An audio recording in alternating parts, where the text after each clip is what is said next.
Hi everyone, welcome back to another blog. So I know बहुत time बाद video आ रही है and I have not been able to be regular on YouTube. और मैं पहले शॉर्ट्स पे अपलोड करती थी, पर उस पर भी मैं बहुत रेगुलर हो गई हूँ। So to be consistent on YouTube and studies, मैंने सोचा है कि मैं जितने भी दिन बचे हैं प्रीलिम्स में, मैं बीच बीच में वीडियोस अपलोड करूँगी जिसमें मैं अपडेट्स दूँगी कि मैंने कौन कौन से सब्जेक्ट्स कैसे कैसे मैं कवर कर रही हूँ और कितना कवर कर लिया है। जिससे ये होगा कि मेरे ऊपर भी एक अकाउंटेबिलिटी रहेगी कि मुझे इतना फिनिश करना है एंड बताना है। ऑल्सो मेरा थोड़ा स्टोरेज का भी इशू था, विच इज़ अभी सॉर्ट हो गया है वो, और मेरा फ़ोन पूरा भर गया था तो मुझे खाली करना पड़ा क्योंकि ओल्डर वीडियोस जो भी थी उन्होंने बहुत ज़्यादा स्टोरेज ले रखा था।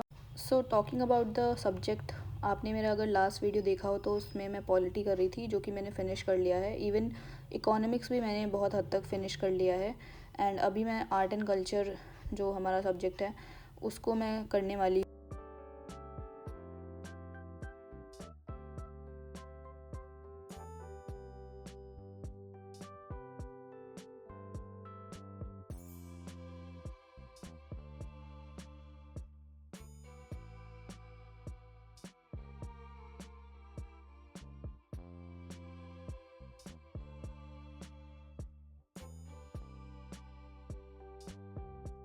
अगर मैं प्रीलिम्स के मॉक्स की बात करूँ तो मैं अभी मॉक्स दे रही हूँ मॉर्निंग में। जो प्रीलिम्स की पेपर की टाइमिंग होती है 9:30 to 11:30, उसी टाइम पे मैं मॉक्स दे रही हूँ प्रीलिम्स के। एंड येस, मॉक्स देना बहुत ही ज़्यादा इंपॉर्टेंट है। प्रीवियस ईयर क्वेश्चन पेपर्स के साथ आपको नए क्वेश्चंस का आइडिया हमेशा लगते रहना चाहिए।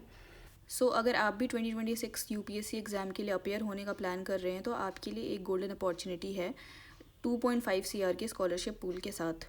PWOnly IAS कंडक्ट करने जा रहा है इंडिया की यूपीएससी एस्पिरेंट्स के लिए national scholarship test UPSC NSAT 2025, जहां आप जीत सकते हैं up to 90% scholarship, UPSC welcome kits, UPSC essential kits and many other exciting awards.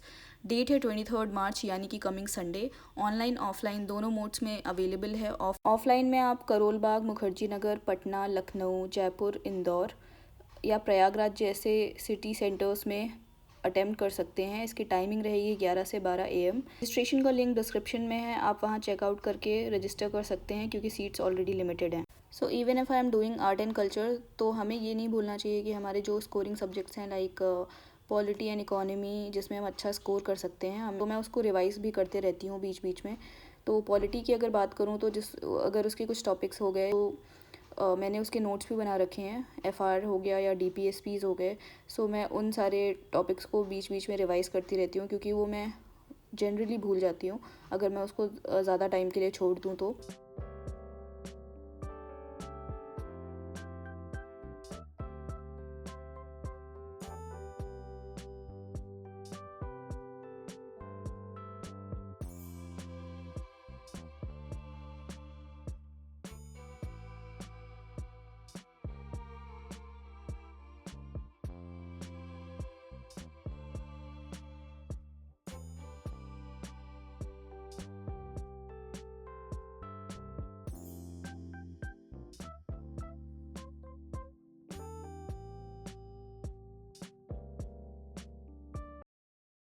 Guys, after second slot मैंने इसके बाद थोड़ा CSAT भी किया था, जो कि मैं रिकॉर्ड नहीं कर पाई थी। तो करते करते शाम हो गई थी एंड फिर शाम को मैं गई थी अपने फ्रेंड्स के साथ बैडमिंटन खेलने।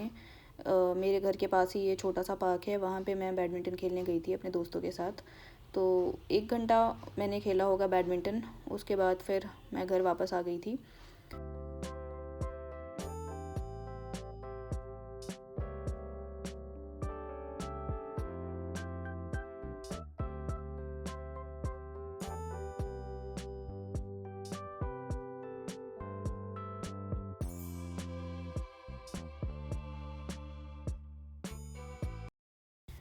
आप अगर पूरा दिन बैठे बैठे टेबल पे बहुत ज़्यादा टायरिंग फ़ील होता है, आपको अपने आप को किसी ना किसी फ़िज़िकल एक्टिविटी में थोड़ा बहुत इन्वॉल्व करना चाहिए, तो उससे बेटर फ़ील होता है। मैं प्रीवियस अटेम्प्ट्स में मैंने भी ये गलती करी कि मैं पूरा पूरा दिन रूम में रहती थी एंड उससे बहुत ज़्यादा मेंटल हेल्थ भी इम्पैक्ट होती थी।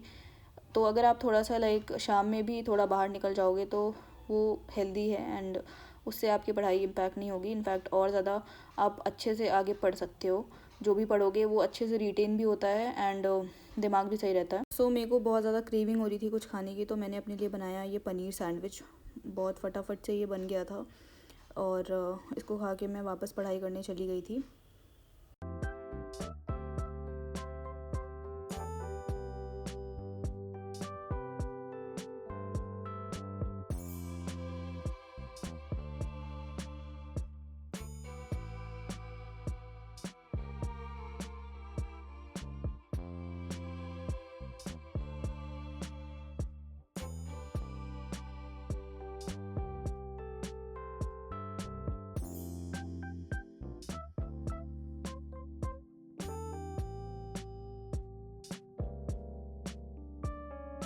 सो अगर आर्ट एंड कल्चर की बात करूँ तो उसको मैं मॉर्निंग वाले स्लॉट में रिवाइज़ कर रही हूँ, और उसके बियॉन्ड जब मुझे रिवीजन का टाइम मिलता है तो मैं पॉलिटी और इकोनॉमी को रिवाइज़ भी कर रही हूँ साइमल्टेनियसली।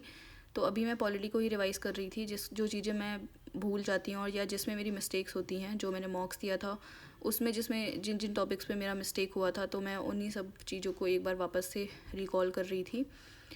आपके कुछ सब्जेक्ट्स बहुत ज़्यादा स्कोरिंग होते हैं, जिसमें से एक पॉलिटी भी है, तो हमें पॉलिटी को नेगलेक्ट नहीं करना चाहिए, उसको मतलब ज़्यादा टाइम देना चाहिए ताकि जो क्वेश्चंस सबसे सही होंगे वो हमसे गलत ना हो। Yeah that is it about the video guys. I know I am not that regular on YouTube, but I try to upload videos, क्योंकि प्रीलिम्स नियर है तो मैं इतना ज़्यादा वीडियो अपलोड कर भी नहीं पाऊँगी, बट जितना भी मेरे से होगा, एंड लॉन्ग वीडियोज़ तो नहीं आ पाएंगे बहुत ज़्यादा, बट जितने भी अपडेट्स मैं दे पाऊँगी I definitely do. And yeah I will meet you all in the next video. तब तक के लिए ऑल द वेरी बेस्ट।